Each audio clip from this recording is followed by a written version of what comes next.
As premium in the delegated underwriting authority enterprise sector continues to increase, the capacity being afforded this sector is becoming more selective and more dialed in on long-term underwriting quality and greater stability on loss ratios rather than growth. That according to a new AM Best report. We're joined today by two authors of that report, Associate Director David Blades and Industry Analyst Helen Andersen. And David, can you take us through the premium growth in the DUAE sector and explain some of the drivers there? Sure. Well, first of all, focusing on the growth that we've seen. If you look at last 5 years, 2021 through 2025, in terms of year-over-year growth, it's averaged 16.5%. So we're seeing mid-teens growth, and that's been pretty consistent over that period. It's been right around that number each year. So the DUAEs, specifically managing general agents, MGUs, and program managers, continue to foster a lot of the growth that we've seen in the specialty commercial and surplus lines markets.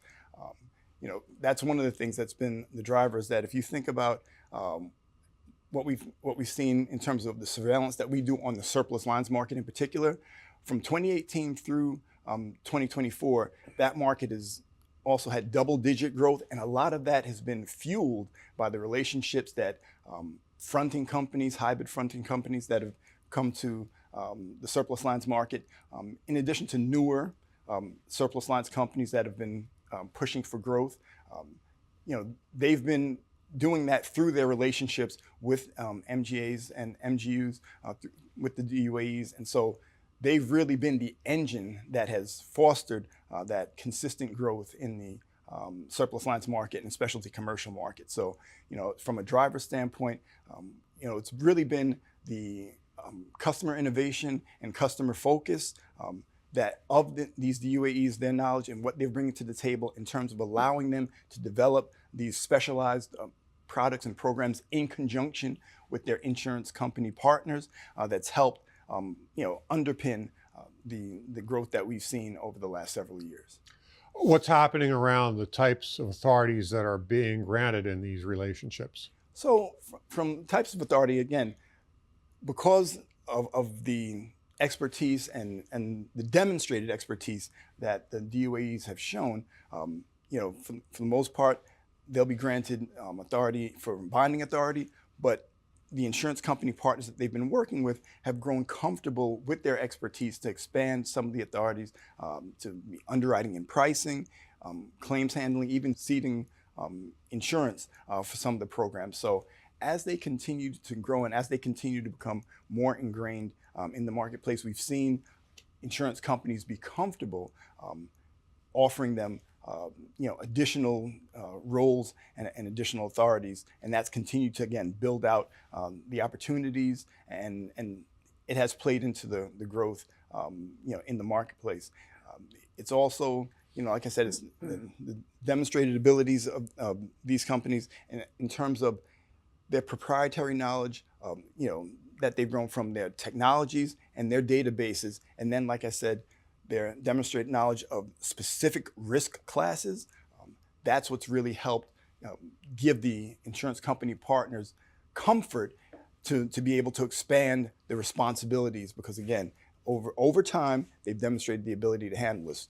In this marketplace, one thing that we're looking at for the DOA is continued alignment with their insurance company partners from a growth standpoint. Again, all growth is not good growth, so we'll see as the market continues to get more competitive, the alignment in terms of goals and the mission of the relationships between the DOEs and the insurance companies needs to kind of stay on the same plane in terms of making sure that the quality of the underwriting and the discipline in terms of bringing in the right types of programs and the right types of insureds is staying at a high level. Helen, can you explain how carriers are looking to redefine these relationships? Yeah, so these carriers are really looking for strategic partnerships without requiring full control over their partners.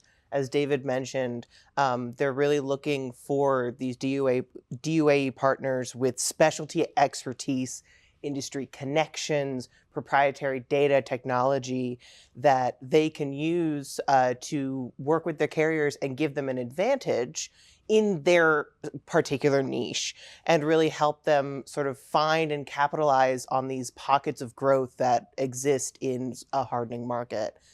And while many larger insurers still prefer to work on an exclusive basis with particular MGAs, the market overall has really become characterized by more independent sort of DOAEs who have their own particular niche that they have a lot of expertise in, and they work in that niche on behalf of multiple insurers.